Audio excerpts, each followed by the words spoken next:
everyone, my name is Mitz. Here we are back with Higurashi When They Cry. And as last episode, we started out chapter 3, and we got to see how Keiichi was terrible and bad at cooking. Almost to the point of burning down his own house before being saved by Sadako and Rika. And I guess three different things which are being focused in on. I'm kind of curious exactly how, when we focus on Sadako, how things are going to take a heel turn based on what technically of a pattern we can try to form from the last few chapters, but also the added thing of that the beginning of this chapter, this episode, the series, calls us the shortest, but I guess hardest to figure out, the shortest scenario. So that means if the 12 chapters of the first and second installment of the series be turned down, or we're gonna get the festival sooner, or bad things are gonna happen way much more sooner. Especially since the body, which seems to be just the way of it was a female, her stomach was slit open, almost in a Yakuza style way, almost up naked in a sewerage area, way before the events of any of these chapters so far. So that's a constant. How is that gonna be paid off, or at least delved into more in mystery later on as we go?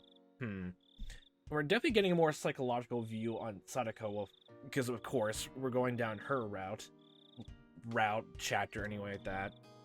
Kind of curious exactly how it's going to go, because the first chapter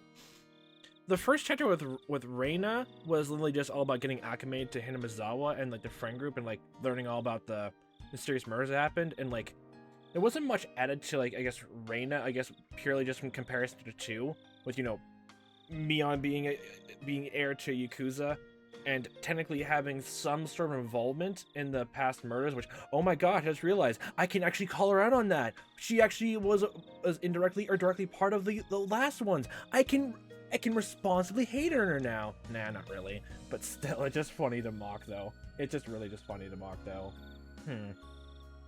But since Sadako doesn't have anything for unless they have to do something else that goes into her arc, or something else going to show up, because out of everyone in the cast so far besides Reina, she seems like the one person in the cast who doesn't have a lot of stake in the town or anything like that. She has the most emotional baggage though, which she seems to be getting over though. That's the thing, and that's the only thing I can think of that will be focused on here, honestly, which leads down to my theory. Oh boy, I guess we'll see how it goes to it. Wowee, school time! Okay. Anyway, lunchtime has finally arrived. Finally. Mion gleefully announced the beginning of lunch. Oh yeah, I completely forgotten about the whole competition thing. I'm kinda curious how Sadako is gonna take this. Everyone's just gonna think about, oh my gosh, Sadako, your lunch tastes exactly the same level as Keiichi. How will we decide this? Both of you losers. What? No, I made the meal for him. God damn it. Just throw him under the bus immediately. Oh, lunchtime at last. Oh, you're playing up front. Okay. Someone here wants to play the punishment game, yes? Okay, maybe that. You want to know about that. Okay, I don't blame you. It'll be fun. The punishment this time, it's a little scary, so don't worry about it.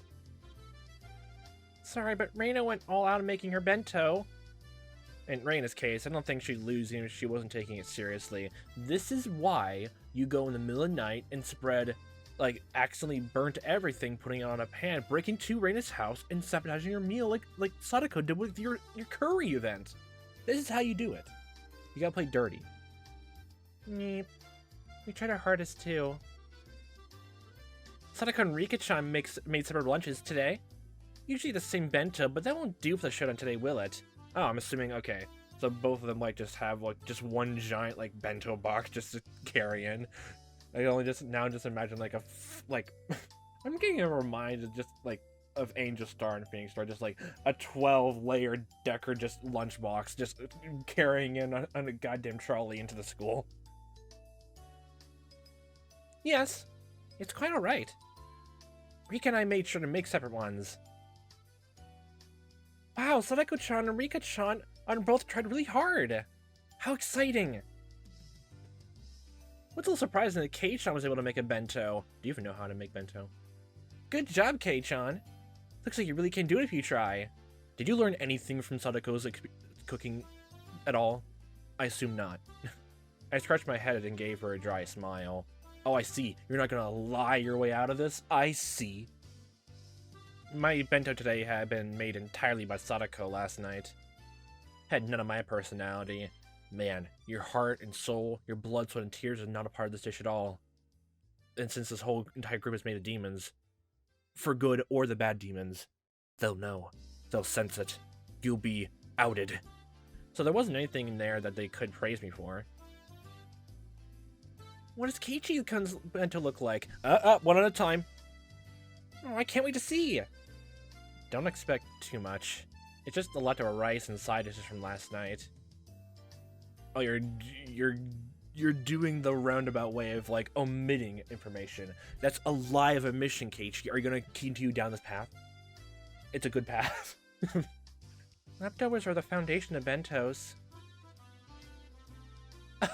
Oh, now I know your dinner last night, too. We'll kill 2 birds with 1 stone. Okay, we're doing a whole group lie thing. Nice. Was it really better to hide the fact that Sadako came over and made dinner last night? If you, like, try to, like, it's only gonna be, revealed if, you try to take it too far. And then I won't feel sorry for you at all. Well, of course it was. If I revealed that I didn't make my own bento, I'd be sure to end up playing the punishment game. Today's punishment game was to stand right in front of the curry maniac Chi-sensei and say bad things about curry. At this point, I should probably just take the mind that I'm not going to be able to properly pronounce everyone's names right. My gosh. Even with my limited knowledge. My gosh, I'm just sticking to these now. My brain can't handle going back and forth. I'm being told, oh my gosh, you're technically right, but it's actually this pronunciation. I'll never get over that by the end of this series, will I? Never. It wasn't too different from telling someone to jump out of a 100th story window. Well, defenestration adds a little spice to life. And the death in this case. It wasn't exactly the same as telling someone to die. No, there's a different seasoning. But, Michan, how will we decide who wins and loses the bento showdown? Whoever feels like you need a gag, and I mean, even if you think it's that good, you gag, immediately out. If it's too good, then, disqualified. If it's too bad, also disqualified. Get rid of the people who are the most mediocre. That's how you do it. Keiichi-kun made his own too, so maybe we should call it a draw for today? Oh, no, don't you dare do this. I want to see someone do it. I want to see someone get mauled with a t-shirt. We could do that. The Higurashi game yesterday was sort of a whip to encourage Keiichi-san to cook from after all. And Keiichi made his own too, so it's a draw. My simple bento last night's leftovers could never have stood up to everyone else's bento that they made to win. Also, just this whole entire thing basically just shows that both of them are very good at lying. Unless like, Sadako and Rika are good at lying. That, or, like, we haven't seen a situation where they're being put on the spot to lie in the certain circumstances. They probably had a lot of time to, like, make up lies in the spot, though. Maybe they're slow thinkers. Just overanalyze everyone's characteristics. Look, everyone has superpowers, okay? I finally understood Sadako and Rika-chan's concern for me as they try to end the showdown peaceably. However, Mion was having an event. The club president, Mion Sonozaki, would not be convinced by something like that, the she-devil. I wonder why you're all so optimistic. Maybe one of our showdowns in such a gray area is out of the question. Now we've clashed, we must settle the score. Reconciling with a draw? Do you think we were kidding around? I knew you'd say that, then you'd say it. There's no way you ended in that way with your battle lust. This was bad. At this rate, I was sure to be the sole loser. But well, I didn't make this bento after all. Yes, take it. Take it like a good person. Maybe I need to resign myself to my inevitable loss. Okay, me. How are we gonna decide who wins? It won't be fair if we grade each other's. Let's do an open judgment. Are you gonna gather people to, like, taste everyone's food? Okay, everyone! Assemble! Me and command everyone. We just start eating using our club president voice. Okay. Come and judge our 5 bento. Write your favorite 3 on a piece of paper and submit it. Understand? Everyone in the class is used to being dragged into Mion's club activities. This is the first time technically this happened. Well, besides the curry event, but that was because Keiichi was made several promises which he never kept. Man, I still, again, those kids. I want to see that conversation happen. I just really do. Yeah! Came the energetic voices from here and there. I don't think we got anything where, like, I guess other people... Well, besides the toy store, like, fiasco of, like, other people being involved in the club activities. Well, it's because the club activity was technically extended outside of school and other people involved there, so, doesn't really count. Everyone already knew that the showdown this time involved an utterly fatal punishment game. Gossip spreads around quick. And they were all very interested in what would happen to whoever lost. Of course, they wanted the thrill of seeing something terrifying. Don't we all? Okay, everyone ready? Then I'll go first, alright? Ta-da! In exaggerated fashion, Mion pulled the lid off her multi-tiered, ornate bento box. Oh, okay, everyone literally just made him, not a 3-course meal, or a 4-course meal, they made a 10-course meal, like I predicted. And the resulting opening of the box with a... There's just a flashlight there that blinds everyone else. Multiple cheers of joy erupted at the brilliant sight. That's amazing! It's just like New Year's food. It can't be. No. No, it has to be a lie. Well, then stop living your lie. She must have switched the contents with a catered bento. That's purely Japanese cooking. Mion Samazaki couldn't possibly make this. I don't know, have you ever seen her cooking? No. And she's good friends with Reina. What are you talking about? No, this is easy for Michan if she gets serious. She must never get serious, though. Just who do you think this old man is? I don't know if I want to answer that, honestly. Demon, half demon, human, we don't know anymore. We need DNA testing. Get no time and ingredients. I can even reproduce the Manchu Han Imperial Feast. The entire classroom gulped audibly. And everyone wrote down a score on the note paper in their hands simultaneously. It made sense. Just the visual impact would give her a perfect score. Oh, visual impact, but does it taste good? Reminds me of just like one episode of like Kitchen Nightmares or whatever the variation of Gordon Ramsay's show was. Someone made a cake, which looked the most haphazard thing ever. Like the layers were all disproportional, the frosting was off. Like, you could tell it wasn't even smooth and evened out. And Gordon Ramsay just like came over, ate it, then sent his both fists on the table with the fork. He's like, this is the best fucking cake I've ever eaten, but it looks like shit, so I have to disqualify it. God damn it. It was the best cake he ate on that episode, and he had to disqualify him. That was great. That was so ironic. That was so fucking funny, but man, God. Alright, let's see Reina's next. Reina's really good at cooking too, but who's better? Reina's bento is always like a flower arrangement. Thanks, everyone. I'll review my bento now. Star. Man, everyone just putting in flash grenades and to blind everyone else. Reina's bento was a beautiful mix of the 2 colors of eggs and minced meat. It too was a bento staple. The Saburo bento. She had been thorough with the side dishes as well, and they were abundant in number. She had spent more time than usual on it, but was unassuming and truly nonchalant. One could ignore the household warmth in it that Mion's bento lacked. Yeah, I was actually getting that vibe from how you described it, yeah. If I may say, you've done it again! This should get quite a high score! I should have known. It may look rigid, but there isn't anything to deduct points from. Amazing as always. Once again, every one of the judges wrote a score on their note paper at the same time. There seem to be some who are revising their opinions on when they compared to Mion's score too. Yeah, I was wondering about that from the sound of it. Everyone just made their score and like, is it their final score by the end? It doesn't really make sense, so yeah. The whole classroom seemed split between Mion and Reina. And on everyone's face, it was clear that they all wanted to be tasting them rather than scoring them. Now maybe next, are we literally just doing aesthetics only? Like, I'm assuming, did everyone actually make enough for a whole class? Like, that wasn't mentioned before, so like, does that mean that like, by the time everyone tastes it, like, none of you 5 are actually gonna be able to eat? My gosh. Yes, I will now reveal mine. Kind of think of it. Sadako and Rika-chan ate with me last night at my house. I was impressed that they still made a bento. Maybe they probably already made it before they came to your house, if they were going to be that prepared. Unlike you were trying to do it like the very second the sun went down.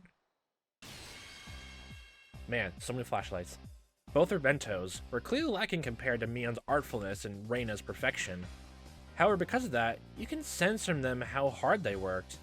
The toppings were a little on the rough side, but you could still feel they tried their hardest. Yeah, you could say the same thing about Gordon Ramsay looking at that cake, that imperfect cake, but is it good enough, though? It made you feel a little biased, so that you give them more points. A few people struck by just that once again revised their opinions and wrote in scores in their notepaper. Sadako, Rika-chan, you both made really good bentos today. Ellipses, ... They may not measure up to Reina or Mion's craftsmanship, but when you think about that, they're pretty amazing. Sadako and Rika-chan glanced at each other and grinned happily. Yeah, every single time, again, like, Keiichi, gives everyone honorific except for Sadako. This is a secret, okay?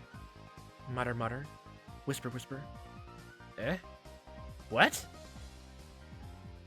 When Sadako told me, I broke off from the others, and secretly looked for my classmates' bento boxes. What? Oh. There, Tomita-kun and Okamura-kun's bento boxes. I took a quick peek inside and... Ah! How the condoms were missing! Not bad. Oh, you stole from them. Oh. Yes! Yes! Manipulate yearly people! Oh my gosh. And yeah, and Sadako and Rika-chan had made bento today. A bold move. They got Tomita-kun and Okamura-kun to share their bentos with them. Hey, Tomita-kun? Okamura-kun? How'd they buy you out? That means you're, like... That means literally that Keiichi, you did not help at all with your promises. You're, albeit still weird promises, but still. How'd they feel? What are you saying, Maebara-san? When do we get bought out, and for what? That's right. It's not like we trade them our duty or wanting the garden for half our bentos. Oh. Curse you, Sadako. Okay, that's way better. What an imprudent trick. Sadako grinned, showing her fang-like canines in Latin triumph. Oh, this is something I learned from you, Keiichi-san. Oh yes, manipulation the highest order. Learn! Learn! Oh! Yes, ho. How naive. Buying them out with watering duty alone. Naive? That's the lowest thing they can make, and they still managed to get out of it pretty fine. They managed to get their food by just doing simple chores. That's not naive. They're men. If you're gonna buy them out, you need to use something a lot spicier than that. That's because you're a guy, and I don't think those kids are... I don't think they're into you. At all, okay? That's a completely different topic. For example, like giving them 3 tickets to walk Sadako and Rika-chan around like dogs all day, with them on all fours, wearing tails and leashes around their necks. Why was that your first thought? Whoa, that might be enough to get me to do anything. I was lost in my wild fantasies, god damn it. Mion clapped me on the shoulder and called me back to reality. Damn, we're just getting good. Save that for when you're home. Or never. Well, hopefully the latter. Alright, next up is Kei-chan's bento. We're hoping for something pretty great because of your declaration yesterday, but how did it really turn out? Bad. Keiichi-kun can do it if he needs to. Reina was really excited for today. Oh, they're all looking forward to it. But it's really just leftovers from dinner last night. I didn't even make it either. You didn't even spruce it up. How is that supposed to stand up to Mia and Reina and the others?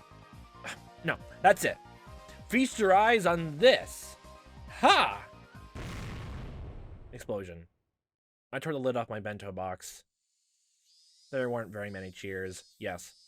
Well, I guess there wouldn't be. Keiichi-kun, you tried your hardest too. Yeah, you can tell with the rice is weirdly clumped together like that. You smushed it together into the box when you were in the rush this morning. Reina, can tell how hard you worked. Reina, don't feel like you need to compliment me. How'd this happen? Was Keiichi-san actually a hard worker after all? Okay, you're really selling this. You're a really good liar. Well, I mean, I want to acknowledge how hard you tried, but it means nothing in this competition. For the showdown, it doesn't matter. Mion's cold, mean laugh. It was like it spoke for everyone's opinion. Just like that. Just in the sound of it so far is mostly just judging by aesthetics. Which yeah. Keiichi-kun did really well considering it was his first challenge, you know? I think maybe everyone should rate it a little higher. You know. Not for the showdown doesn't matter. Alright, Kei-chan. If you have any last words before we tally up the results, I'll listen to them now. They're literally just basing it all off aesthetics. Alright then, okay. What do you mean by last words? You're gonna be dead. Way sooner than any other chapter. I mean that you might be hoping for a few extra points to be appealed somehow to the crowd. Yes, manipulate them. Manipulate them. Lie. Lie to your advantage. That's your one thing you're good at. You're good in this when you're in the heat of the moment. You're good at it. Do it. Do it now. After all, for today's showdown, you just need to avoid coming in last. If you do well enough, then maybe you'll be able to warm out of the punishment game. Ho! You're implying that Keiichi-san's bento's gonna take last place, aren't you? No, this old man wasn't trying to say anyone's bento came in last or anything. Mion cackled repulsively. My gosh. In contrast, Sadako's smile is growing somehow awkward. Get your poker face on. Oh, right. This bento was filled with last night's side dishes. So it's basically just almost So Keiichi, if you go into last place, that means you're indirectly insulting Sadako. So you win.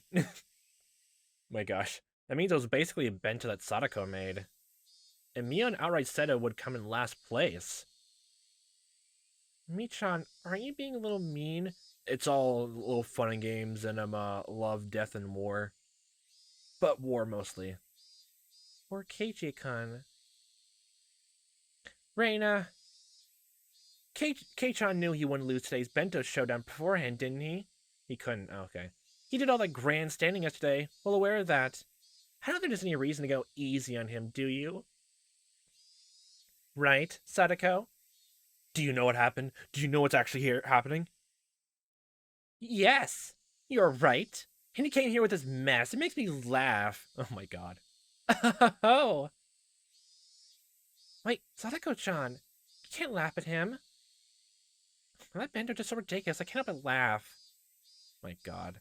These side dishes look like they were bought from a shop. It's really disillusioning. You're putting it all on. Okay. Look, this one was just taken out of a can, wasn't it? This cucumber here isn't cut cleanly. And the knife didn't go all the way through.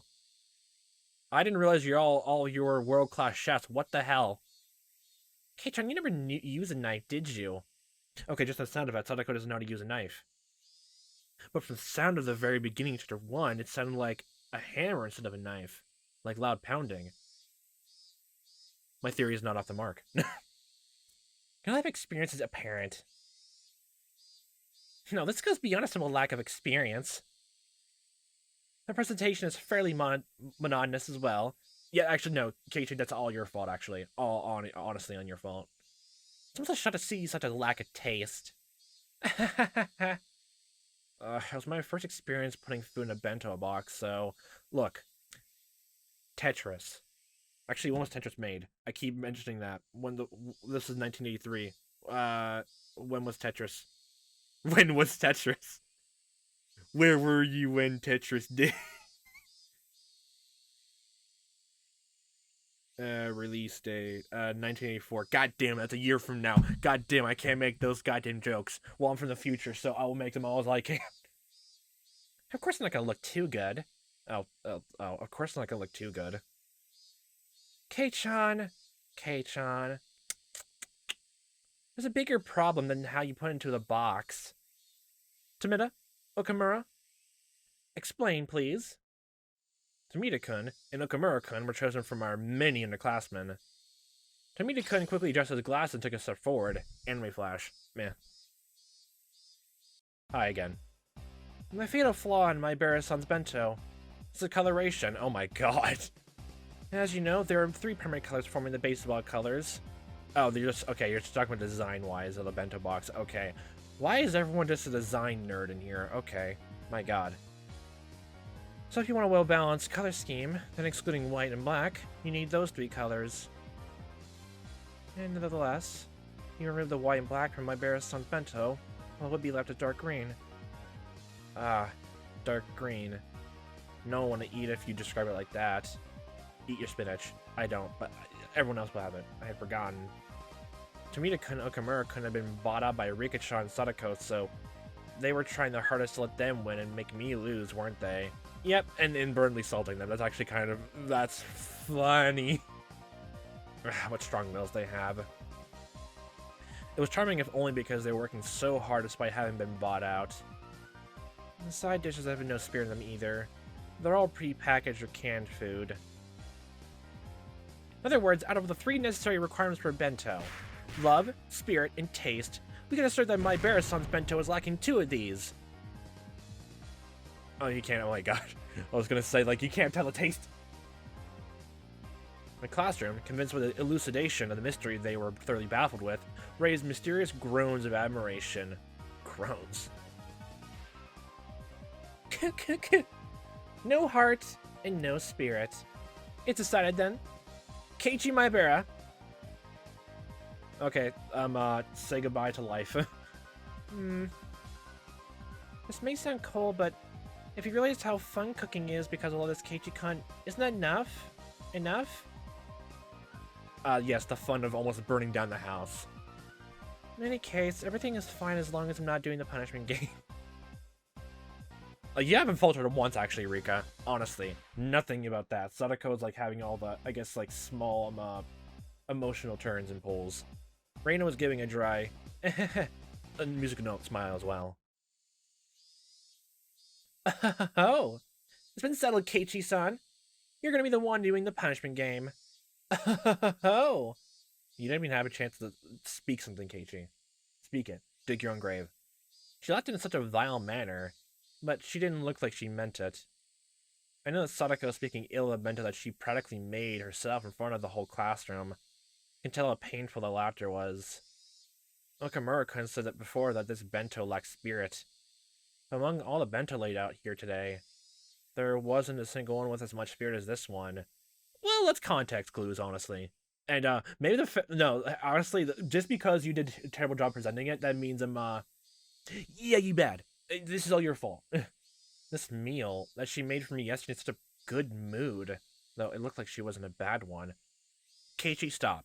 I won't let it end with a slander. Like, here's the thing. Like, you can, like, see, like, the best thing I can think of is, like, you can still tell, like, there's a lot of spirit or passion put into something when you can tell it's amateurish.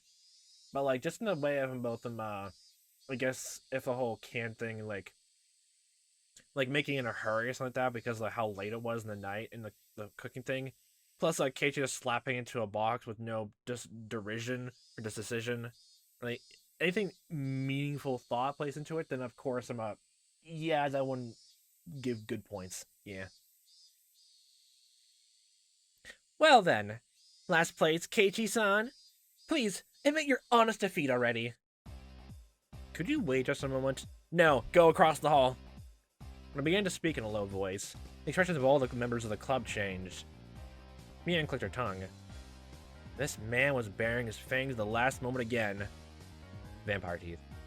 My bento was defeated because it lacked spirit, huh? That's how you explained it. Am I wrong, Okamura-kun?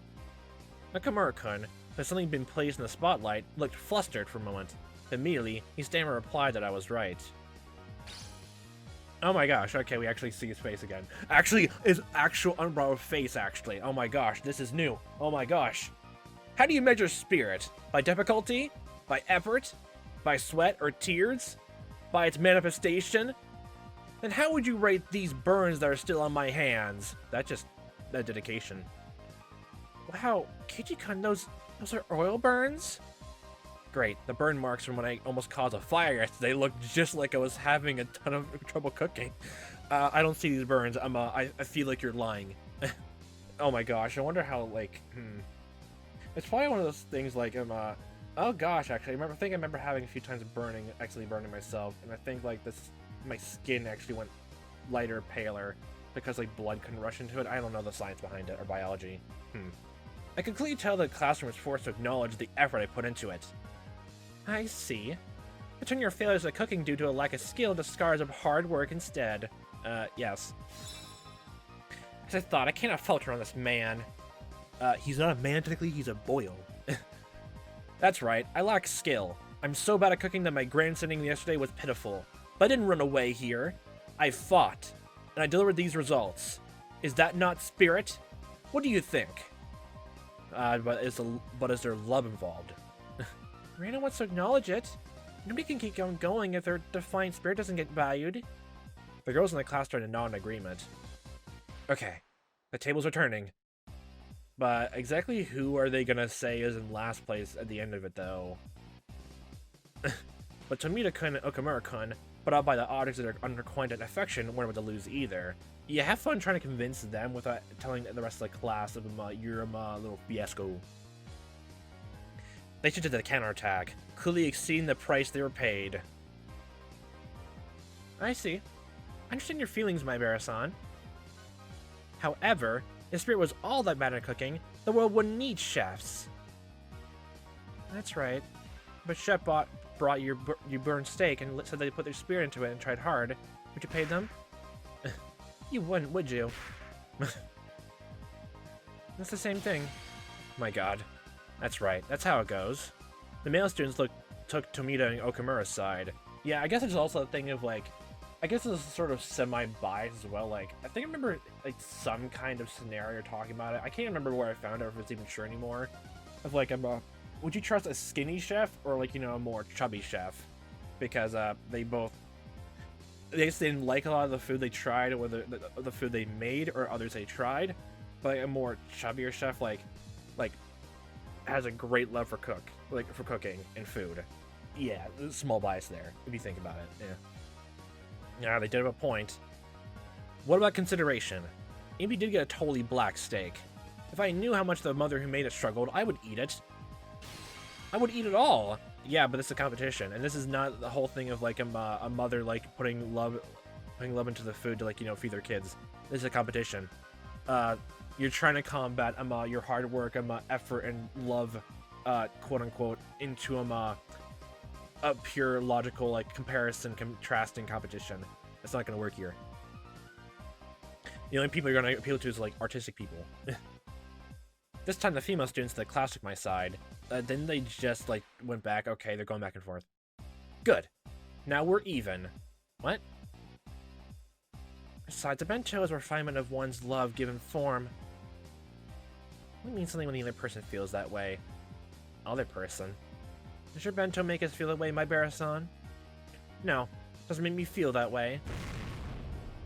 You're me. The girls in the class began to boo loudly at his remark. Not even Okamura-san was panicking. Mob mentality. Order! Order! Well, go to a restaurant later. Go to Angel Mort later. Meet your sister again. Will spectators please refrain from making remarks? Your Honor, in order to prove how much of my spirit has gone to this bento, I call Miss Ryugu Reina, an authority in the culinary arts to the stand. Okay. This is turning to court. Like, this is class trial drama. Reina thinks this bento has spirit in it. It might be rather artless in places because you didn't put it right. Goddamn Keiichi. I think cooking isn't just about outward appearances. The girls in the class again gave cries of support as they all applauded. What, is it turning into a concert or something? In response, all the men in the class began to boo. Boo! Artism is bad. That hurts. Your Honor, the opinions of Maebara-san and Ryugu-san are extremely sentimental, aren't following common sense. Oh, okay, we're doing the whole logic versus emotion thing here. Okay. Oh boy. They're unsuitable to use as evidence. Order! Order! Where's your gavel? I need to see it. The prosecution's objection is sustained. Wait, who's the prosecution here? Go ahead. Okay, the prosecution. Let's replace the bento in question with a birthday present, for example. Let's say on my birthday, I, Tomita, received a hand-knitted sweater. And he, Okamura, received a bookstore gift certificate for 10,000 yen. That felt strangely real. Okay. Was it actually just an example? Quick thinking or just in the past. Common sense dictates which of them has the spirit. It is, of course, the hand-knitted sweater. Unless the sweater actually does not go to your taste at all, and the person who made it, like, literally just made it just to say they made it and gave it to you. Well, the person who gave the bookstore certificate knows exactly what the person they're giving it to exactly wants.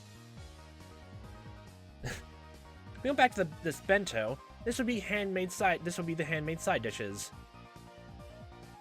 And the gift certificate, which is nothing more than money, allows you to buy things. In other words, it's the same simple, meaningless canned goods.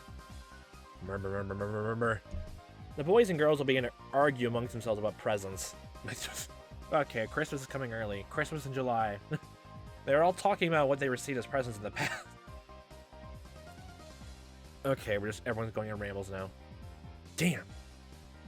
Tomita-kun, he changed the subject to something that could easily grab everyone's attention. Not bad. I'll lose the initiative at this rate. Make something up. Objection! This matter regards the spirit put into the bento.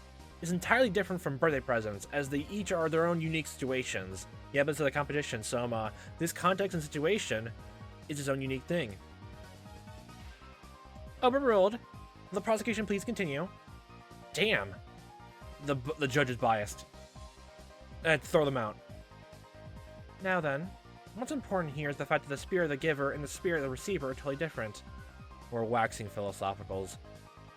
Between the handmade sweater that looks like a little bit askew, the 10,000 yen bookstore gift certificate placed here before your very eyes, which would you say is a better choice? Placed here before your very eyes. Do you actually did you have them on hand and put them in front of everyone to look at? The gift certificate, right? It's 10,000 yen. 10,000! Can you calculate how many comic books you could buy with that? You could instantly complete a full collection if it was around 10 volumes long. Okay. Dozens of happy, humorous manga. Well, I don't know what your taste is. The bliss of your soothed heart can't be compared to the sweater. Now, okay, both of them are now just arguing with each other. The boys unanimously praise that with applause. Yeah. Materialistic rats. Okay. But all guys that age are like that. Even I would choose the gift certificate over the sweater in that case. Hey, wait. Weren't you guys the ones who said it was about love, spirit, and taste right at the start? Take this opening. Because why did taste trump all? That's the stance they were taking now. I believe this demonstrates the spirit of the giver and the spirit of the receiver have no casual relationship. This just turned into a whole thing about materialism and goods. Yes. No matter how much Maebara-san struggled to make this bento, that cannot enter into consideration for the rest of us on the receiving end. But mere sophistry, the history, Tomita-kun. It has plenty of spirit. Whether it gets through or not is the receiver's problem. That's right. Boo. Taste is most important. Enemy of women. What? What was that? Oh my god. Now the courtroom is in chaos. Have fun, Mion. I can't let myself to lose. Not only to avoid the punishment game, but also protect Sadako's honor. Well, now then, the defendants have a response to give. Slowly and strongly, I nod and step up to the dais. Tomita-kun, Okamura-kun, do you two really think you can beat me with mere words? Well, I mean, if there's a courtroom, then yeah. Unless you have whole cold, hard, solid evidence to give.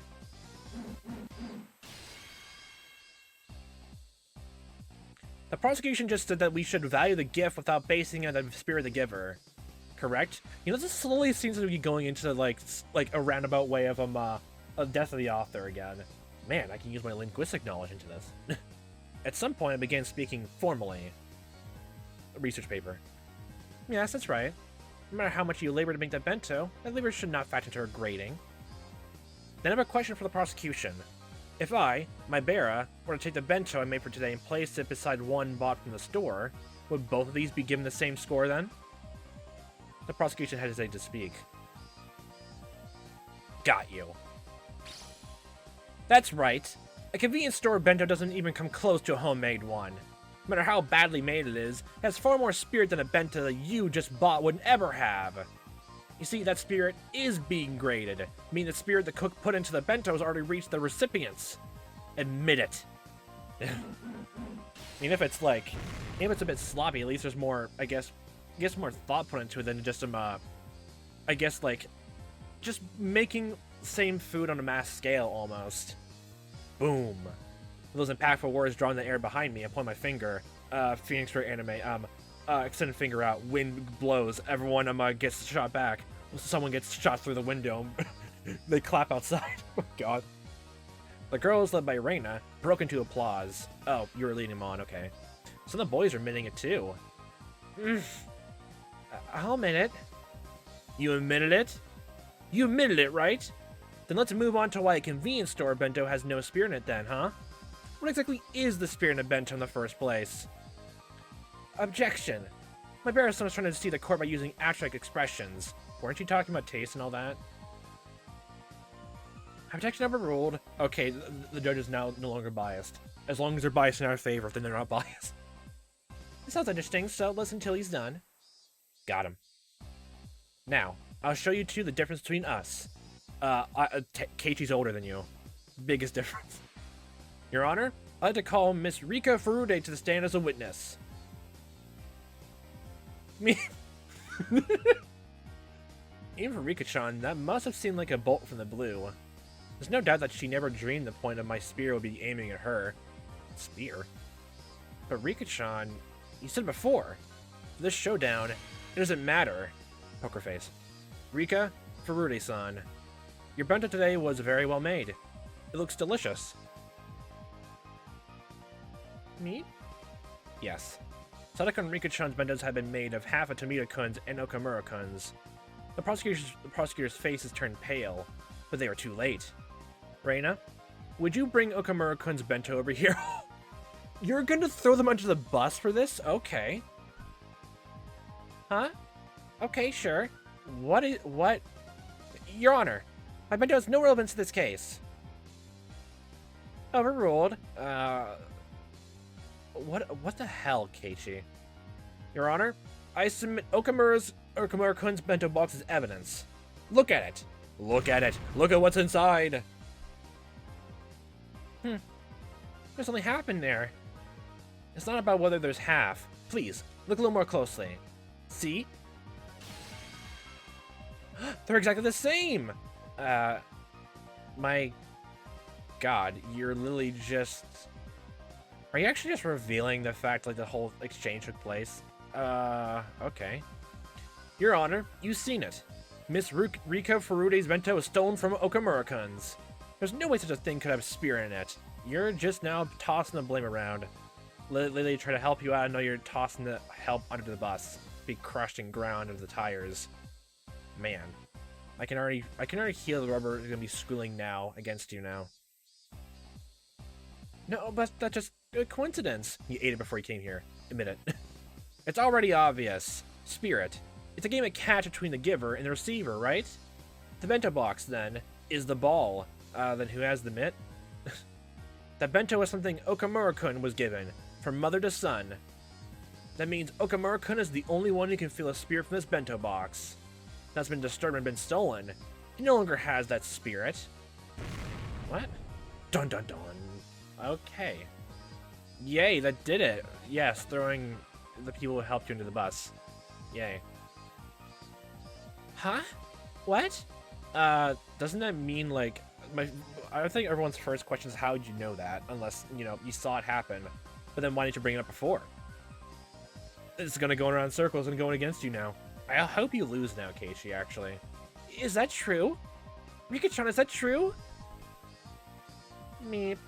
You deserve it, Keiichi. Nippa. Music note.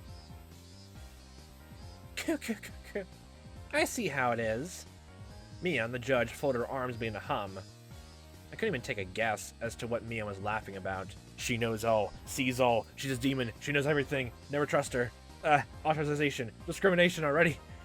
Frankly, I didn't know whether I would win or lose. Okay, before announcing my judgment, I'll start from the top. Shh. The entire classroom quieted, including the cicadas. No, never mind, they're back again. They're the only ones allowed to speak here. Okay. First, from an objective standpoint, there is no doubt that the bento that accuse Keiichi Maebara must be seen as poorly made. This is something that the grading results clearly display. Ugh. But as Kei-chan said, cooking is not all about taste. The spirit put into it should be considered subtle seasoning. For grading, though, that would only amount to a few points. It's so subtle that it's not enough to alter the results. Ugh. Now then, I'd like to mention the original reason for today's bento showdown. What was the reason for it? That's right. We started to see whether the accused, Keiichi Maebara, could cook for himself, and to measure the result. What was it, the actual measure? It seems like you're comparing and contrasting his cooking with everyone else's, and since he has no idea how to cook, of course he's going to lose either way. Yeah, that's right. Keiichi-kun didn't make his own bento. Nope. Ugh, that stung my conscience a bit. But for the showdown, didn't matter. Lie to yourself. So the whole basis behind the showdown was to cook a meal for yourself. In other words, whether or not the meal was homemade. Rika-chan looked like to do that is a much bigger problem than how good her bento is. In other words, is she disqualified? Napa. Rika-chan let out a napa. Yeah, she literally just did that, looking as though she prepared herself for this outcome. Oh. I still don't like how you did that though, Keiichi, honestly. Unless it was just a roundabout way to make sure, like, not to him up. Okay, if it was like, make sure, like, Sadako doesn't get, you know, like, everything that she worked for, like, all that. Okay, it makes sense. Okay, but still, that's a half and half situation, honestly.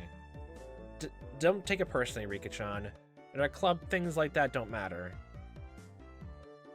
Keiichi did well, like I thought. You tried your hardest till the very end. Rika-chan demanded I lower my head. Then she pet it.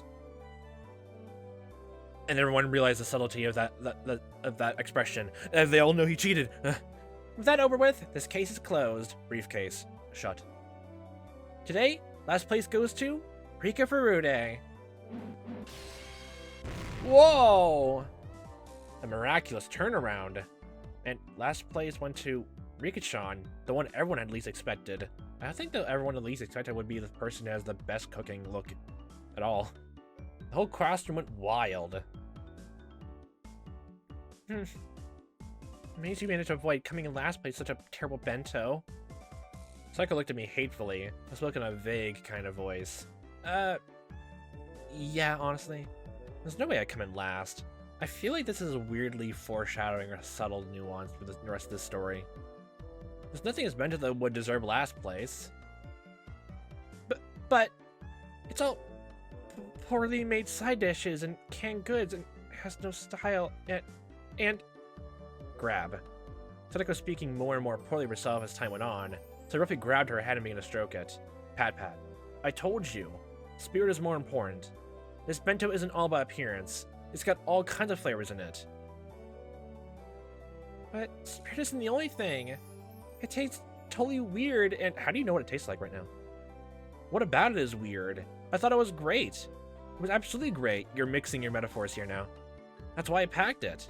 In a haphazard way, you didn't know how to do Tetris. If dinner last night had been bad, then I would never have brought it to school. I would have come here with some bread and a milk carton. Just one slice of bread. Okay. But... Oh, just shut up already. I caressed her head, swinging from side to side. At some point, Reina had come up behind us. She was giggling to herself. That was a face of someone who had known everything from the beginning. When did you realize I hadn't made it? You just admitted it. Maybe she never actually realized, but you just saying it right now. You showed us your burns, I guess? I mean, there's nothing in your bento that you needed oil for. Oh. Reina-san, don't you think you're misunderstanding something? I didn't do anything.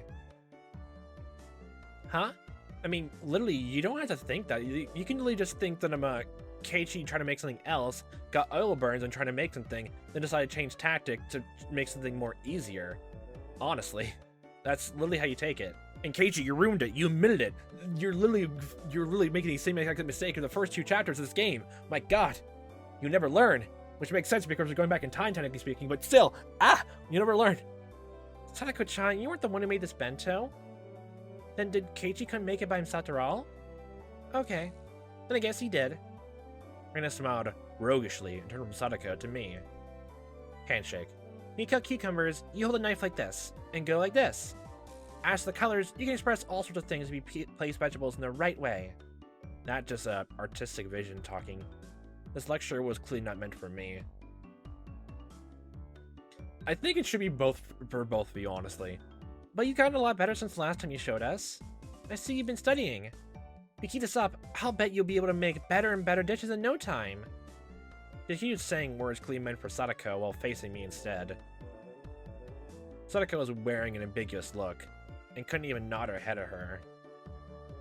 Anyway, no matter what anyone says, I like the way my bento is today. I'm not gonna share it with anyone else either. I'll eat the whole thing by myself. Wow, how greedy! That means you're not allowed to have anyone else's. Reina wants to try some too. As we were going back and forth, Sadako rolled her eyes as though she was drowsy, then announced to me on everyone else. Excuse me, the truth is, duct tape. I got Tomita-san to give me some of his bento. Stupid. What are you saying? If she had a secret, then at least she would have been saved. Look, if you gotta start lying in this world, do it small. Don't tell the truth right now. God.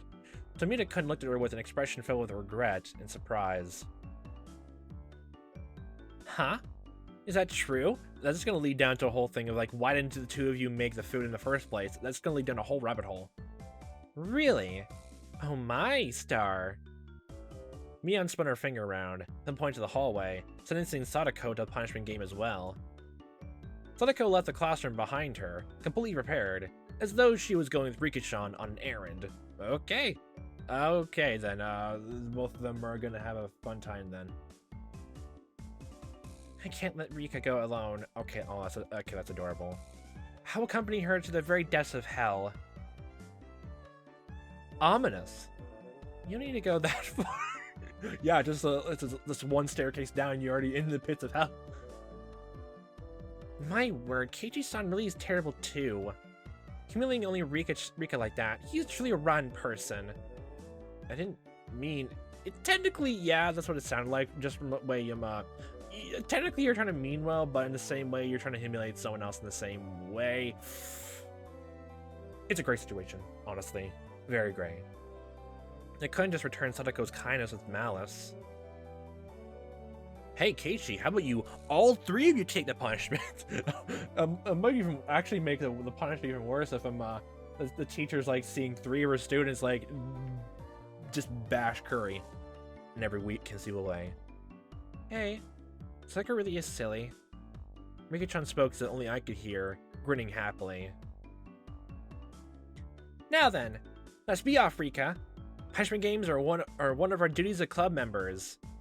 Sadako seemed awfully happy, not frustrated in the slightest like she always was when she lost. Damn. Rika-chan's right after all. Everyone here is a moron. Mion, I'll come clean too. I didn't make my bento today. I was the same, so I'm going with them for the punishment game. Yeah, okay. Huh?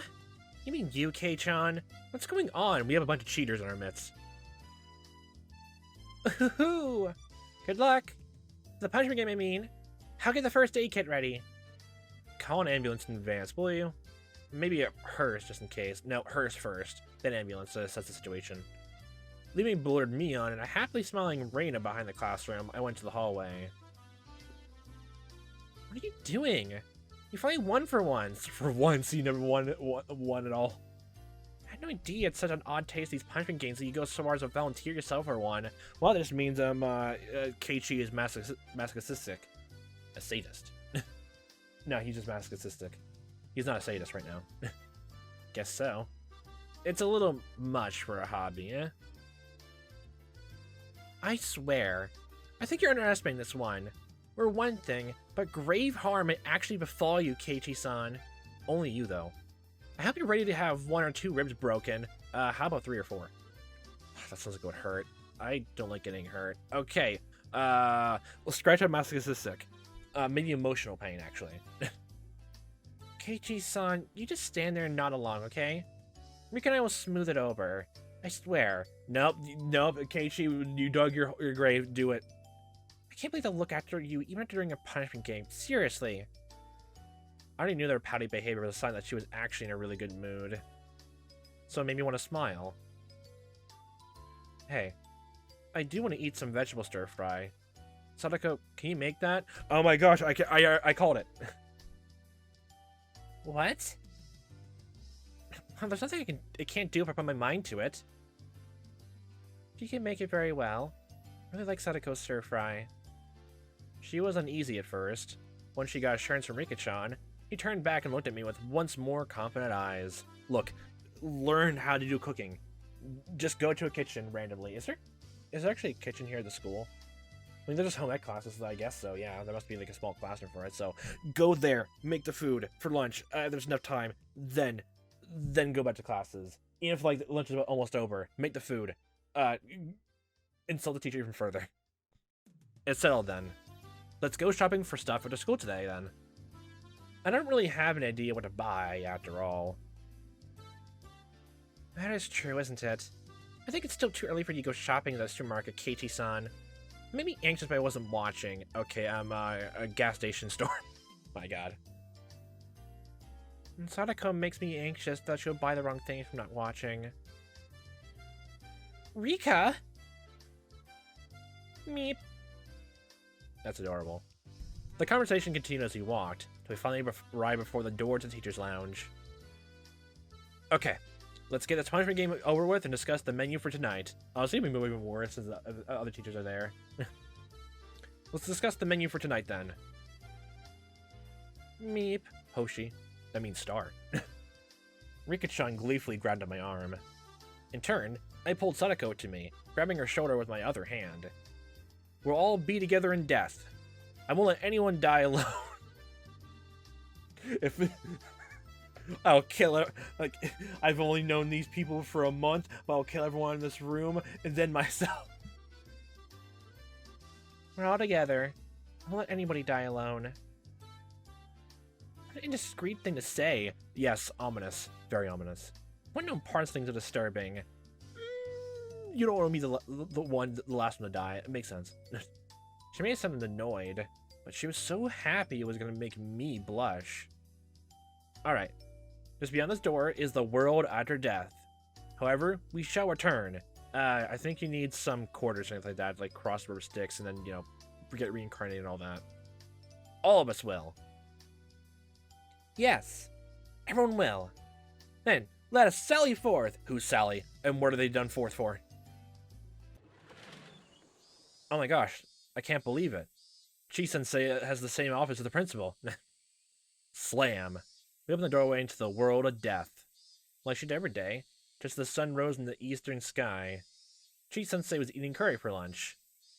It was store-bought, but she made a point of eating a different brand every day. Well, that's called commitment. Oh my. Maebara-kun, Furudi-san, Oto-san. Something the matter? She appeared to be in the middle of a moment of supreme bliss, her mouth full of her beloved curry. Well, time to ruin that day. And we were to pick a fight with her. What a crime this punishment game would be. However, it was what we had to do. For that was the rule of our club. The three of us held each other's shoulders tightly once more. Alright, let's do this. Ready? All together now. 3, 2, 1. Curry sucks. Curry's mediocre. What? What do you mean, ready? Keiichi-san, you're gonna stay quiet. Rika and I will handle everything. And trust your light to me for now. Go for it. Yay. Fist into the air. This is all gonna go so poorly. So badly. So quickly. What are y'all doing? We could see 2 or 3 question marks popping above the teacher's head. Oh my gosh. That means this whole world's a cartoon. Alright, Sadako. This is the only time I'll trust you with my life. Only time. Because I'll be shutting my eyes tightly. only thinking about what we have for dinner. That sounds greedy. I'm leaving it to you. Sadako inhaled deeply. And so? Hey, you over there! You stuck-up curry snob! You're single because you smell like garlic! Oh my god.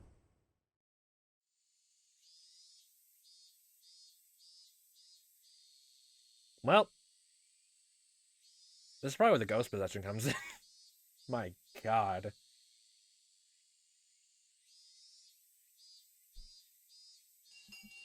Oh my gosh, it was literally just one chapter only. Like, half the chapter, actually. Oh, it was actually a perfect 1 hour thing, actually. I feel like, yeah, by this point, I think every episode now just gonna be just 2 hours or so. Because now there's a part of me that really just wants to get, like, since there's 8 installments of Higurashi, and there's technically, if everything is right, and this is, you know, and this is, like, this still has a 12, like, you know, chapter thing, and that means that 8 times 12, that's 96, and I want to see if I can get, like, stop at 100. I kind of want to see that, honestly. I want to stop it there, but I feel like how long the last, like, chapter 12 is going to be, that's not going to happen. But one can dream. One can dream. And Sadako's probably feeling all those dreams in a coma in the hospital. In the end, my selfish request was readily granted. Very selfish. Very greedy. Yeah. Now, Sadako muttered complaints to her breath, quite merrily, with an ice bag over her head and cheek and everywhere across her body with casts which melted everywhere. She came with me to the store. Rika-chan didn't come with us. She went to the hospital. She said she had a thing she wanted to do, or something. I believed her when she told me. When I really thought about it, I started to think maybe she was being considerate towards Sadako in her own way. Without Rika-chan here, Sadako was prouder and more loquacious than ever. Or loquacious. I think it's loquacious. It's an elegant word. Oh my gosh, we're here! At the fated place where you actually found out ginger rum and all that. Do you understand? Your markets will put things on sale when it gets near closing time. Really? For example, you can't have stir fry without some pork. And if we wait a little longer, it'll be marked half off. I feel like that'll be a lot of more extra time put in for the workers to just, like, half an hour before then to just, like, go around and mark it down with a sign. That's like too much work. They can't sell meat or fish when it's not fresh anymore. Oh. Is it actually just left out and not in a package or anything like that? Okay. So they make it all cheaper than the last ditch effort not to have anything left over. Of course, every vendor and housewife is familiar with this concept. When we get close to happy hour like we are now, happy hour, we're not a bar. And I wasn't really listening to her, but she was telling me all this quite proudly. Listen, Keiichi, get your fucking cooking skills on. Every time I seemed surprised at something, or made a firm to grunt in place of conversation, Sadako would say, "You don't know anything, do you, Keiichi-san?" and smile very happily in spite of her complaints.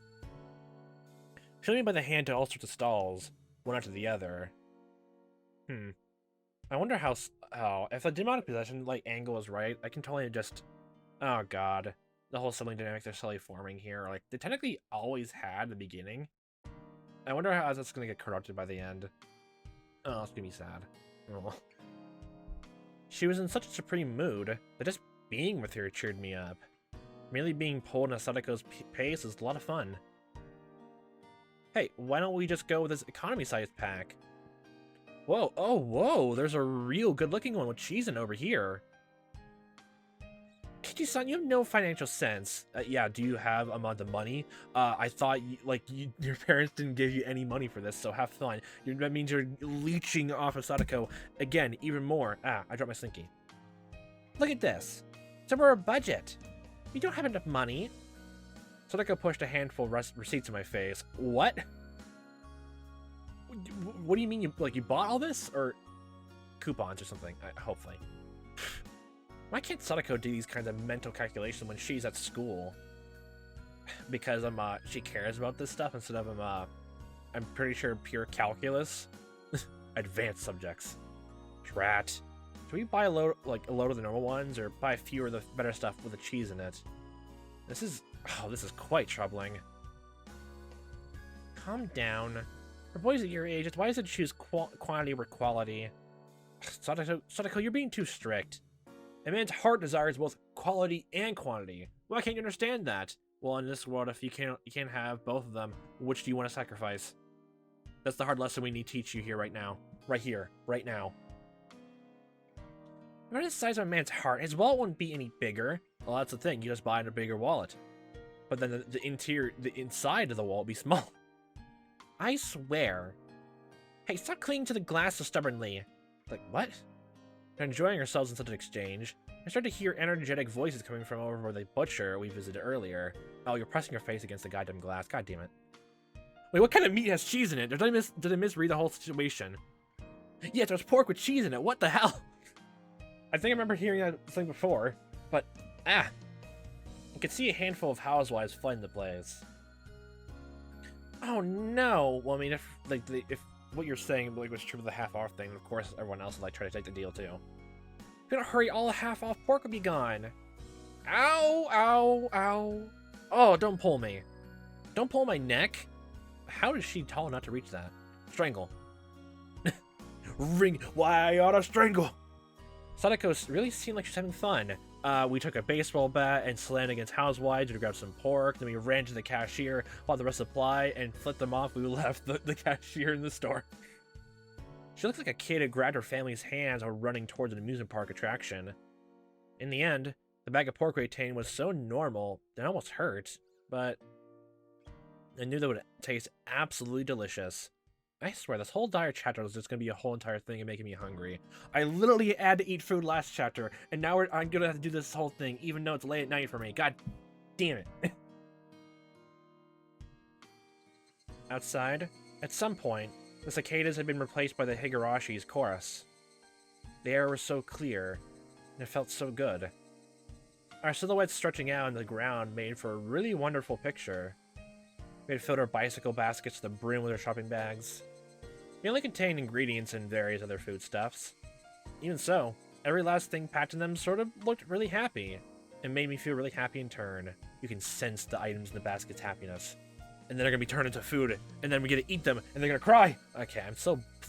Look, after what happened in the last chapter, you can tell I'm just really bloodthirsty. I'm just bloodthirsty, okay? Passing by the... the angst road. Going shopping for dinner seems really pretty sensible too. Makes you really enjoy your meals. I can't wait to eat. That's part of cooking for yourself as well. Oh my gosh, all these new expressions. No. Dinner starts while you're shopping for it. Does that mean if you shop for the start of a week, but you already ate food? Does it mean that food is gonna be stale the next day? I'm so excited for this. Vegetable stir fry isn't even in my mom's cookbook. You're making ratatouille! My god. I never get to eat it unless we go out to a Chinese place, so I'm really looking forward to it today. That is indeed a pity. Then today, I'll present to you an especially tasty dish. Normally, right about now, was the time I would start messing with her, but I didn't. Yeah. I bet you'll end up making something really great. I'm really looking forward to it. She stammered for a second. Sadako had been prepared for me to start making fun of her right then, too. And when it didn't come, she was surprised. The dynamic is changing. This is the first step towards the corruption of the relationship. The dynamics. Or maybe she stammered for some other reason. I don't know. But I immediately knew she wasn't feeling anything bad. Yes! I'll deliver an extraordinarily delectable dish. You better look forward to it. As Sadako and I rode back on our bikes, I had a thought. Was I the sort of person? Until now, I would lash back at Sadako right away if she did something to me. Yeah, that was the kind of relationship we had. We would poke at each other a little, and kick up a storm while nitpicking at one another. At some point, that had changed. You're going soft, Keiichi. We weren't playing our usual tit for tat. That you're going being possessed. Slowly. Slowly. I didn't provoke her, so we didn't fight. That went for Sadako, too. Sadako, who I thought I knew, had been like this until now. Our relationship was changing, little by little. That's what it felt like. But it wasn't something I had to worry about. It was like our relationship had become a little bit happier, a little bit more charming. I wonder why we changed like this. I'm not gonna repeat myself. Was she lonely and projecting her older brother Satoshi hadn't returned home onto me? Rika-chan told me about that yesterday, a bit. That was probably exactly it. So, as my actions drew closer to Satoshi's, Sadako was returning to how she'd been when she was living happily with her brother. In other words, this Sadako was the real Sadako. Sadako, how many times I repeat her name now, had been able to see her brother again, and had finally gone back to normal. Now that I've been playing the role of her brother, I discovered that she really could smile so sweetly. But I wasn't Satoshi Hojo. Well, you could change your name. I was Keiichi Maebara, a totally different person. I couldn't become her brother. I could come close, but I can never really get there. You'll get there in spirit if you so desire. That was vaguely, somehow, a little sad. I was wearing Satoshi's mantle, and then I had to come off one day. Yeah, you have to step out of the classroom and away from his desk. And that would doubtlessly put an end to this meager, nostalgic, peaceful time of Sadako's. A limited tranquility. A tranquility that would end one day. Oh, you're describing when, like, you guys, when you're, like, grow distant from one another? God damn it, that also, that's, Go away, sentimentality. Go away. Go. Putting in those terms, it really was sad. I took my head firmly and drove off those pointless thoughts. What's the matter, Keiichi-san? Oh, no, sorry. It's nothing. Miss Nothing, then please don't act all strange like that. My first thought is just, he's going off the road in his thoughts and almost trips and falls. Makes me worried that you might have eaten something rotten. Right. Sorry, Sadako. What did he eat at the store besides your own food? Don't you dare insult yourself inadvertently like that. Nagging like always, but she still seemed really happy. That mood of hers drew me in, putting a smile on my own face. Hey, Keiichi Maebara, why don't we quit thinking about this having to end one day? If it will, then just think about it when that happens. There was one thing, however, that I could say for sure. As long as I smiled like this, Sadako's own smile would never wane. So as long as it stayed this way, the tranquility would never end. Satoshi would come back one day too, immediately soured. That would happen a lot further away than I'd like, but until that day, what's wrong with me being a replacement for him? Saying I'm not a real brother, so I can't become Satoshi, that was just an excuse.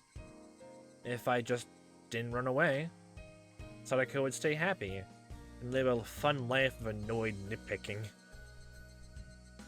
I don't know what happened to Satoshi, or what made him abandon Sadako and run away, but just seeing Sadako in such a good mood made me think I could persevere as long as I needed to. So, this is what I thought. I wouldn't become Satoshi. I would become a replacement brother. This is it! This is the kind of stir-fry I was waiting for. Okay, I immediately called this already. That is going to happen. Sibling dynamic. Like Protestant cooking food and all that. Yeah. It's great. I've technically seen this kind of narrative done before, but it's still fun here. I can already tell it's going to be a bit different anyway. It's absolutely great. The salt and pepper in the broth. Man. I can eat an entire pot of this. Where's Rika? Stop that, Keiichi-san. There's spilling food everywhere. Oh my gosh, you're cleaning up. The food isn't going to run away. You don't need to eat it so fast. No, it will run away. No, Keiichi, look. The refrigerator has legs. The food doesn't. It has arms. It's going to drag itself away. The best and freshest flavors are running away from the moment the meal is completed. you're gonna make 100 delicious things, then I would have a duty to taste every one of them. That just sounds like you want to burn yourself in your mouth. It's just good manners to do so. Your feelings are more than enough. So calm down and enjoy your food. You're right. You're right. I'm sorry. No insults here. I meekly scratched my head, then put down my chopsticks and laughed along with her like it was funny. I ended up doing most of the eating. Sadako was barely taking a bite. She seemed satisfied just by watching me enjoy the food so much. Whenever I filled my mouth with more of a delicious meal, Sadako looked glad. That let me enjoy the food even more. This way, she kept smiling happily the whole time. Looking at her made me really happy as well. The time passed, softly and gently. Before, I would have gone back and forth hurling insults to Sadako. In other words, we would have gone into a fight right away. Never known I could feel such peace of mind by talking to her honestly like this. I was a little bit happy about having discovered this new side of Sadako. For example, I was eating food that Sadako had made. There was an inch of me that thought I was suspicious. Before, however, Sadako would have definitely put some sort of trap into this. What, even when you all ate lunch together in like normal school day?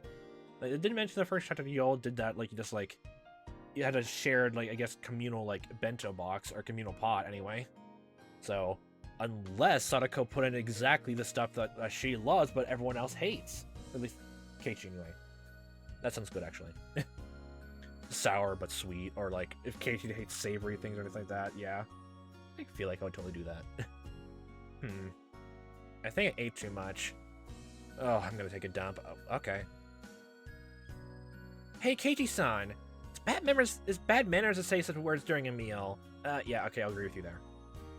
Then what should I say? Just say you just need to use the restroom. You don't need to say it like that. I'm going to the bathroom? That's infinitely better. The toilet? The lavatory? Okay, you're not supposed to be technical. What are you going to do? Are you going to say, like, are you just going to go down to how everything works in the house now?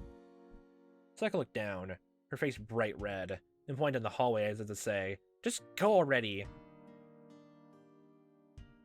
Whoops, my old habits seem to come back. But, yeah. This isn't all that bad either. A mixture of the two. No weird schemes, everything is just natural. And while having such utterly unguarded thoughts, I went to the bathroom. Tug. My foot caught on something string-like. Huh? You're dead. Did she leave it there, like, before all that? Or, like, yesterday? That makes it better. A kettle? A wash tub? Sadako! She got me. I can't believe her. She always does this when I let my guard down. I can't relax for a minute around her.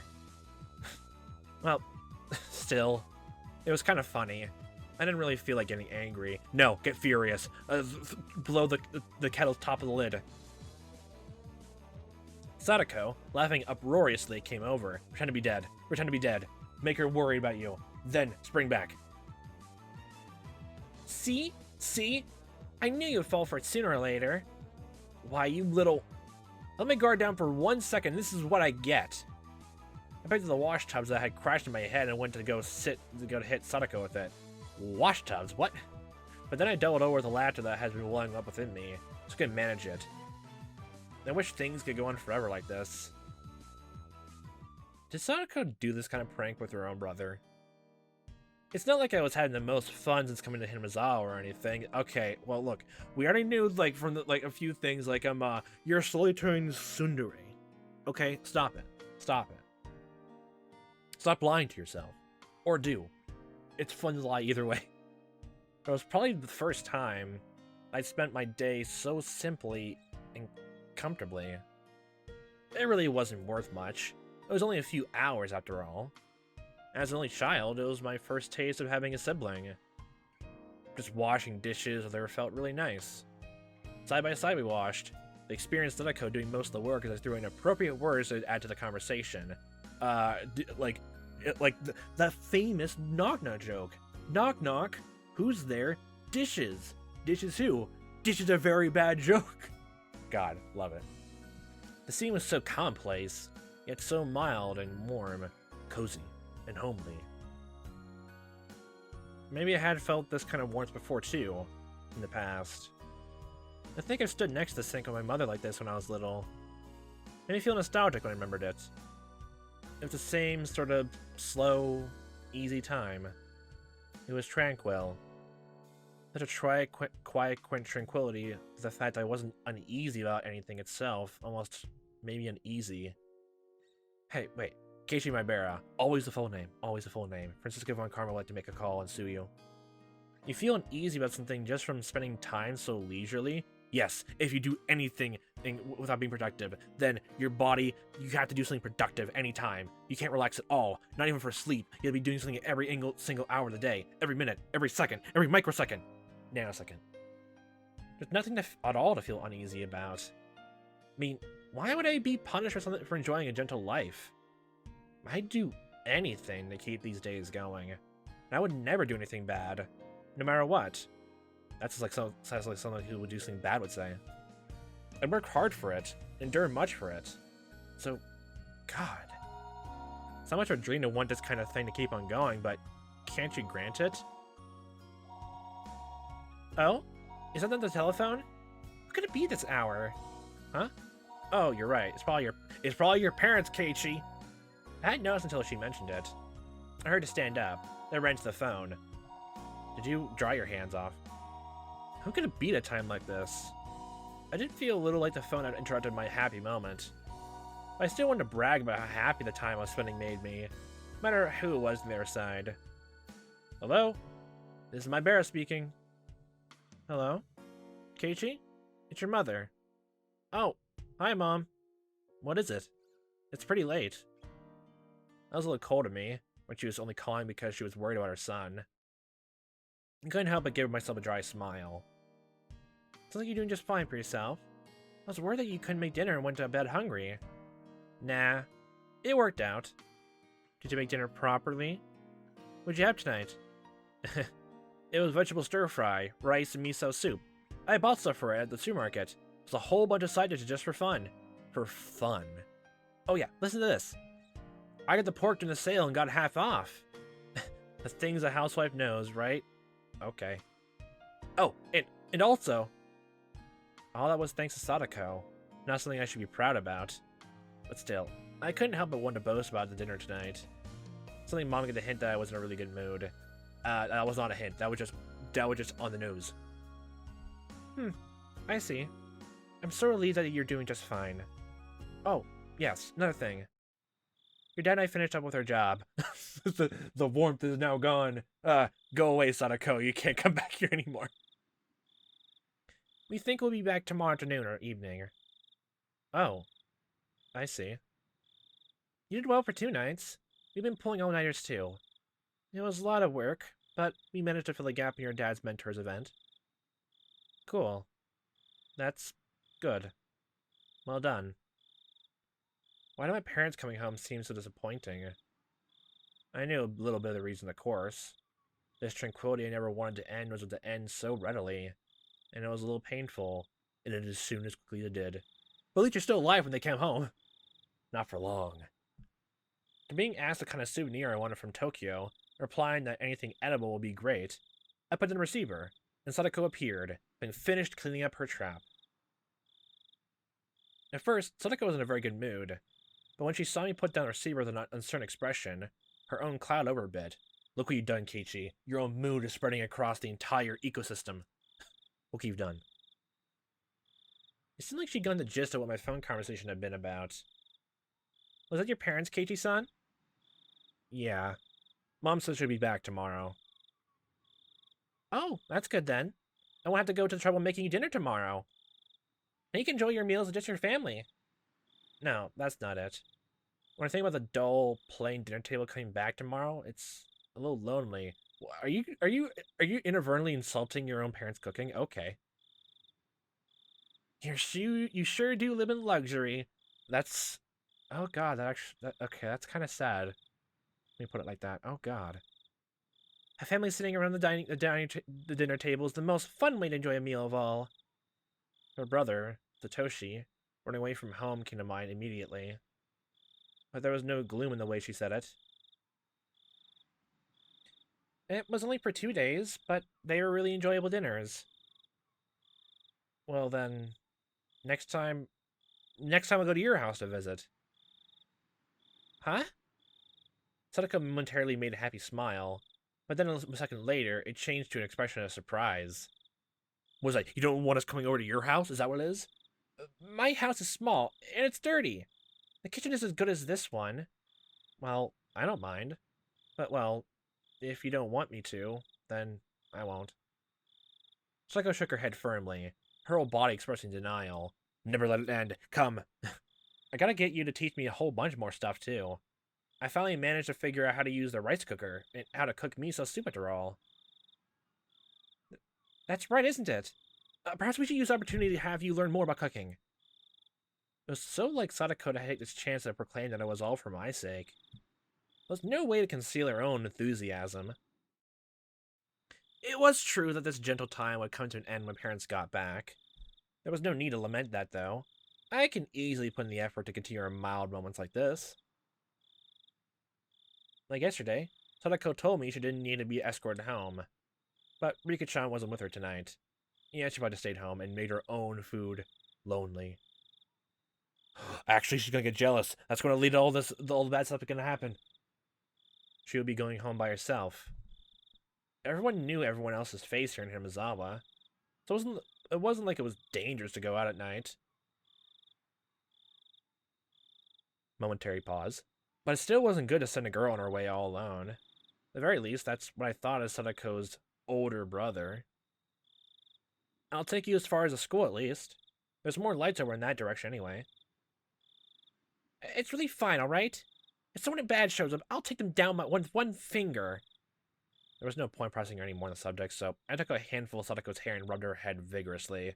Look, next time you go out, if you're going to be out this way, I can make this an entire thing. Look, just have a pocket knife on hand. Something small enough so you don't get arrested for it. Come on, Sadako, don't complain so much. Your Nini will bring you part of the way there. That's what I was about to say when I suddenly got embarrassed and my voice trailed off. Yeah, it's a bit too much. Nini can only be the nickname Sadako gave to her older brother, and nothing else. I also have to use it pretty lightly, so I should to feel apologetic and a little ashamed. Nini. Huh? What did Sadako just say? Keiichi's son just seems like an older brother. That's what I said. It's not quite right, but you seem kind of like, so I just... It's adorable! Oh. Sadako laughed awkwardly and turned red in the face. Tomato. Of course, I was embarrassed when I saw her, too. Because the fact I was trying to act like her brother had gotten across. A warm feeling spread across from my chest. It was completely different from romantic feelings or any of those more impatient emotions. Yeah, I think we understand. I think anyone else who doesn't think it's weird. It was much more graceful, quiet, and warm, and calm. Sadako still needed her Nini. I had initially thought Rika-chan was being sly by not coming today. When I thought about it like this, I feel a kind thoughtfulness of her worrying about a good friend's feelings. That's not really sly unless, like, she just wants you to take care of errands for her, but you didn't make dinner for her, so technically it was thoughtfulness only. It'd be slyness because you got something out of it by getting out of something. Maybe Rika-chan had understood that she couldn't play the part of a brother herself. So then... No, let's stop there, Keiichi Maebara. There's no point in thinking about it so hard. It means everyone feels the same way. It means everyone wants Sadako to be happy. I'm getting reminded of, like, Mion basically calling, like, Sadako a living fucking curse. My god, that still has stuck in my head. My god. Sadako was acting as though her Nini running away from home didn't bother her at all, even though that wasn't actually the case. She was very sad, and always waiting for him to come home, because Sadako was a stable person when she was his sister. in order for her to really be this level-headed, having a brother was something she couldn't do without. But could she have a younger sister, Enrique? In other words, Sadako still needed a brother. Nobody had the right to smile it away as childish immaturity. In fact, they deserve praise for being so close to each other as siblings. Like, if they're like a year or two apart, then like it makes sense to be that close. That's why I'm that close with my sister. But if like a couple years apart, then good on them. Good on Sadako. That role of brother should be played by her real Nini, my Satoshi. But unfortunately, he wasn't here. So, since I'm here, I'll play the part. And not with a guilty conscience, but in a very natural way. Because, was there something wrong with seeing Sadako smile so happily? I don't think seeing anyone happy is cause for alarm. Unless it's a crazed smile. What is it, Keiichi-san? I've been smirking for quite a while now. Is it weird for me to look happy? It isn't weird or anything, but, well... The sound of the motor in her bike light was too loud. I couldn't hear what Sadako said. Huh? What? What'd you say? Nothing. That was the most important thing she could have said this whole route, and we didn't hear it. You really are just like Nini, you know? Oh my gosh, the parallels are coming to play. Keiichi-san. Is that right? Of course, you're completely different from my real Nini. But like, there's things that you do the same. It's really a mystery. Oh my gosh, it's a mystery. It's Satoshi's ghost coming to haunt you, possessing you. The same. Do you feel lonely when you remember Nini? When I said that, I thought for a moment that was absolutely the wrong thing to say, but Sadako didn't seem to mind one bit. It's not that I'm lonely, since Keiichi-san has been my Nini for me right now. Well, I was flustered for a moment at her hitting the mark. Sadako suddenly asked me a question in a calm voice. I was imagining it to be Keiichi. That was supposed to be his line, I'm assuming. It was very quiet, composed, an adult question. Was it Rika? It was quiet. Her voice sounded lonely somehow. Didn't Rika ask you to act like my Nini for me? Is that what you think? Please don't take offense. I take full offense. Rika is strangely considerate of me. It really doesn't bother me that much. I could say for sure that at least was a lie. Yesterday and today, it's like I've been so happy spending time like this with me as siblings. That was a lie? But Rika like took on the whole thing of like being thrown to the bus quite readily, honestly. Just to keep Sadako's like cooking for not being in last place as an inadvertent indirect insult. I don't think that's a lie at all. And that was proof itself that she was lying about it not getting to her. So I gave Sadako a light poke in the head. You're thinking too much, dummy. I'm me, Keiichi Maebara. Not your Nini. I'm not Satoshi Hojo. I know that. Despite her saying that, your expression seemed a little lonesome. At this point, Sadako herself realized that her question had been the wrong thing to say. We didn't need to keep talking about something that Sadako regretted. So in order to cut the conversation short, I grabbed Sadako's head and pet her. Let's not talk about silly things like that. I was gonna comment on that after me stammering for that for so long. Like, there's a lot of now Keiichi's taking on so many mannerisms, whether indiscreetly as Satoshi, even never having met him before, and also just how Rika and Sadako act, honestly. I don't think he's ever took on, from what I can notice of anything of Reina's mannerisms, repeating the last few words of a sentence or anything like that, or how I guess her normal personality is, or Mion and all that. He seems to be more comfortable around those two. Yeah. It's getting late, so get back home, brush your teeth, and go to bed. Yes, nagging the other way. Reverse the tables. Spin the table. And rinse your mouth before sleeping too. Before sleep. Don't rinse your mouth after you sleep, because then you mess up the order. It'll keep you from getting a cold. You're the one talk, Nini. You should brush your teeth, okay? Rinse your mouth and wash your hands and get your books ready tomorrow. And shut your lights off. Close the door. Lock the front door to make sure no intruders can break into the house. Lock all your windows. Close your garage door to make sure nothing bad can enter in that way. Search the trash can to find a needle. Wait, am I going too far? I wonder what kind of siblings Sadako and Satoshi were. Never seen them get together. But I could say without a doubt that they were really close. As to the way in which they were close, it's probably quite like this. You already reached the status already. Man, how short is this scenario gonna be? This chapter, that's the subtitle for this.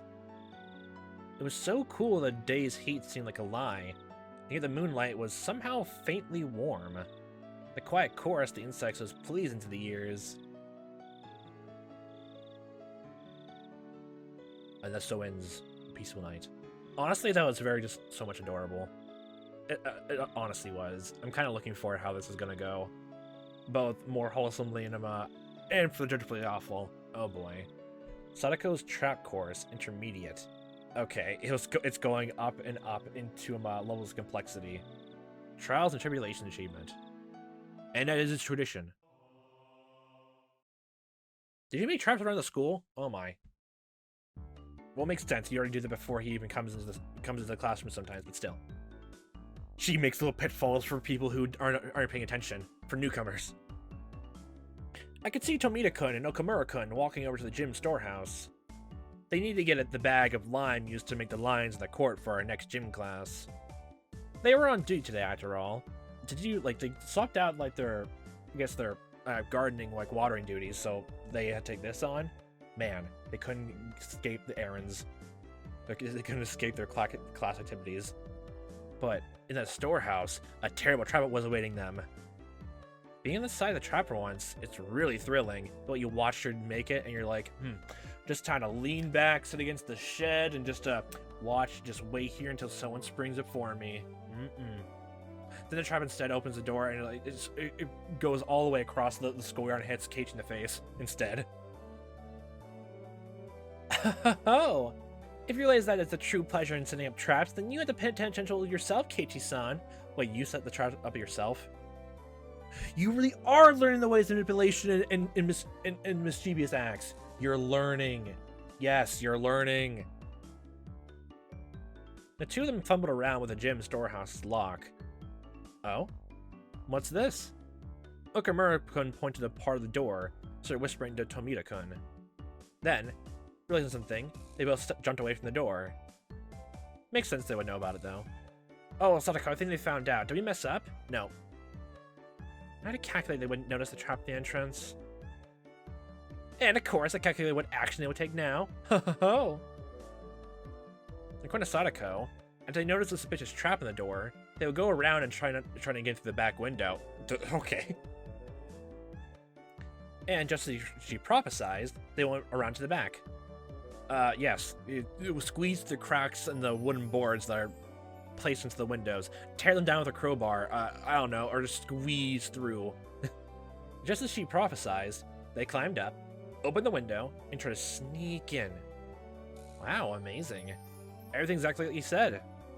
Oh, I got him! Boof. Poof. Explosion of pure white line burst out the window. What? Just a solid giant line just shot out the window. What? I don't understand how this trap works. After a few moments, the two of them managed to crawl away from the window, both in completely white. Oh my gosh. Sadako, you killed them! They're ghosts now! Oh! Oh! This is the moment I live for! Tastes like honey. But still, that was some trap. You wanted to know everything to set something like that up. Where they put their hands, their legs, where they jump down. Look, this is called environmental storytelling. And smarts. She's situationally pragmatic. She's not good at mathematics and all that. She's good at situational puzzles and stuff like that. Which I'm also good at. It's good, it's fun, it's really fun. Murder mysteries fall into that category. Locked room mysteries are my absolute pure favorite. Or close circle scenarios. Those are great. Those are always great. The second they grow more broader and more open, the less fun I have with them, honestly. That's actually, now thinking about it now, I think that's a perfect way to describe, like, why I do not like more giant conspiracy things that don't really go personally to characters, honestly. Because they're more, like, down-to-earth or more personal, I guess, the main characters. Like, they're get more involved. The more closer it gets, the more close circle, I guess, it would become. And those are always more intriguing to me. Always. I'm gonna be curious if there's gonna be, like... I wonder if there's gonna be one story which is like just gonna be the most broadest, openest, like, thing ever. A mystery just storytelling-wise. And still hit me as a truck. Hit me as a trucking truck. Eh. Listen carefully, Keiichi-san. The first step to making a trap is to watch and observe the victim. You must scrupulously predict their movement patterns, how they'll move at any given moment. If you do that, you can achieve the greatest possible result with only the most minimal trap. Was that a minimal trap? I think of it. Before Sadako read the final move of that final moment earlier, Mion had given her high praise, saying she had the makings of a genius. The final move what? So it's all about reading the opponent. Oh, so then the traps you caught me in before, they worked out because you figured out everything I do? Yes, because you're that easy to read. You're pathetic. Yes, I can see right through all your actions. That's how I set them up. So if one day you suddenly started having different habits and behavior, I wouldn't be able to anymore. You know what to do, Keiichi. Bragging that she could anticipate everything I do. That was kind of mean. If you follow a strict, like, routine and, like, you don't really have any major changes happen to your life, then you're gonna be very boring and predictable. Sometimes that means you gotta keep everyone on your toes. Which when you start doing more. What am I gonna say next? Cheese. Okay. Okay then. Let's play a game now. I want to test whether your predictions are accurate. Yes, it's fine with me. Keiichi-san, you're particularly easy to get a read on. I could do it before breakfast. Oh. When we went back to the classroom, Sadako tore off a piece of paper, rustling the back of them, making 3 cards. Oh. Of course I didn't know what she'd written. Is this one of those, are you playing like you know, like a cup and shell game? Please pick one of these cards, Keiichi-san. If you do not pick one that says you're a loser, you will win. Yeah, it's literally just that. Okay, nice. Great, you're on. The club has built up my sensitivity to this stuff, so I'll smash right through your predictions. All of them were actually wrong. Actually, it's even worse that only one of the cards is the you're a loser one. Oh my god, that'd be even better. Oh my god, please tell me that's it. Sadako smirks and holds out the 3 cards. Set your mind to full power by calming it, Keiichi Maebara. I hear in the background. Oh my gosh, this is full power mode. Okay. Cool and collected as a cucumber, which you don't know how to cut, Keiichi, so you're doomed. Is how you'll win. If I don't pick the losing one, I'll win. Yeah, that's... I'm pretty sure that's for all competitions. Which means if I do pick it, Sadako will win. In other words, Sadako wants me to make me pick the losing one. Is this really just going to turn into a Monty's Hall problem then? What would you do to make sure I pick the losing one? Could you even predict something like that? Yes. Statistically speaking, is there some rule that says I'm more likely to pick the one in the middle, or the ones on either side? By that metric, it's going to be the same probability no matter what. And then, hits me like a flash. This is what Mion would do. Yeah, but Mion would predict you did that, and then I'm one up that little thing, and I'm knew exactly how you feel and do, and still made you lose anyway. So have fun. If you just went completely simple, you would have won, honestly. Now, which one you pick?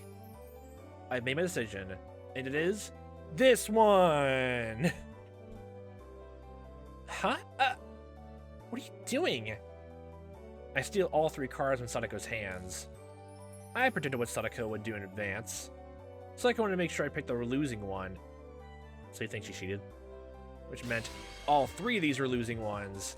And I really hope only one of them is only the losing one, so then she can just laugh in your face. And that's how I knew. Allow me to look at all 3. You're just cheating. I flip all 3 cards face up, and on each one, there's a single word. You're a loser. Dang. What is this? Huh. You're a loser. Wow, Keiichi, I didn't realize you were learning how to read still. Huh. I mean, just what it says. If you only chosen one, you wouldn't have lost. What? Then you predicted I draw 3? Okay, that's even better, actually. What does that mean if, like, well, she said the rules were, like, if you could pick up a card, like, you know, a card, like, one of the cards that says you're a loser, then yeah, but you can still technically be a loser if you pick up the loser 1 card. That's honestly great. Ah! I held my head in my hands and fainted as Sadako reveled in the might of her abilities. I feel like this, like, literally, again, change your habits, you'll become slow-minded. Don't go complex. But I like being complex, so. Her shrill laughter echoed throughout the classroom. And thus, Keiichi fainted. And then, there was a poof as lime powder came down upon Sadako's head. That was lime powder? I still like the image of just a giant lime just bursting through the window after those two kids just walked, like, just climbed into the window. That's way much better. I'm keeping that image. I like to see Tomita-kun and Okamura-kun, all in white, dumping a whole bag of lime powder on her, getting their revenge. What are you suddenly trying to do, you two? Looks like there's no use talking to the person who set up that trick. Well, excuse me, princess. Would you happen to have any proof? I don't like it if you didn't call it something so elegant. A trick. A trap. I would prefer you call it something more refined. A trap, please. That being said, these two pretending to be tough. Not only that, but standing still, complete blank and silent. Oh my gosh. But anyway, ignoring what happened before, having someone chase you with their mouth full of lime, in such a way they can't even speak? Yeah, that would be scary for Sadako. What? Mouthful of lime? What, did it force open their mouths to put lime into their mouths? How exactly far were you thinking they were gonna go?